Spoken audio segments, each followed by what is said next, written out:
بسم الله الرحمن الرحيم.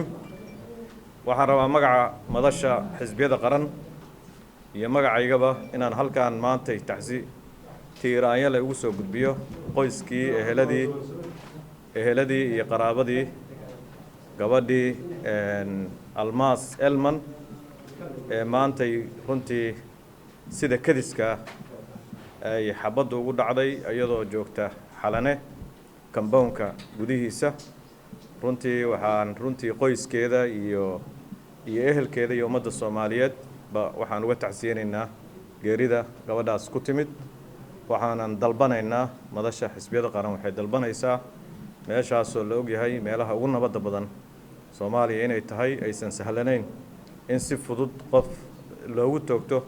aan isleenahay markii koowaad weeye oo aan weerar toosa ama mid hoobiye ahayn qof meeshaas gudaheeda dhibaato u gaarto ama uu ku dhinto naftiisii halkaas ay ku baxdo. waxay madashu dalbanaysaa in baaritaan saxa oo aan ahayn guddi baa loo saaray oo aan ahayn maaragtay kii gobolka Banaadir hadda u dambeeyo kale ayaantii dhaweyto gabar indhala ah baa isku qarxisay guddoomiye ahayn in arrintaas baaritaan rasmi ah la geliyo.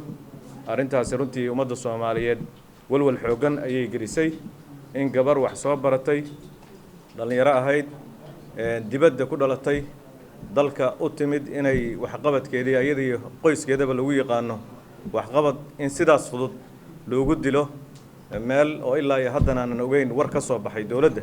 runtii arrintaasi walwal xoogan bayna gelisay. waxaan ugu baaqaynaa dawladda federaalka oo aan ka tirsanay anagu inay arrintaasi baaritaan rasmi ah la geliyo oo ummadda Soomaaliyeedna ay ku qanci karto sababta ay u dhimatana dee ummadda loo soo bandhigo. meeshaas oo la og yahay inay tahay dee meeshii u dambeysay marka meel nabadgelyo lagu helayo ma jirto weeye haddii halkaas dadka lagu ugaarsanayo lagu dilayo. marka mar kale eheladii iyo qaraabadii iyo ummadda Soomaaliyeedba tacsi ayaan u soo gudbinaynaa gabadhaas walaasheen ee dhimatay. ayadana waxaan leenahay Allah u naxariisto. ma santiin.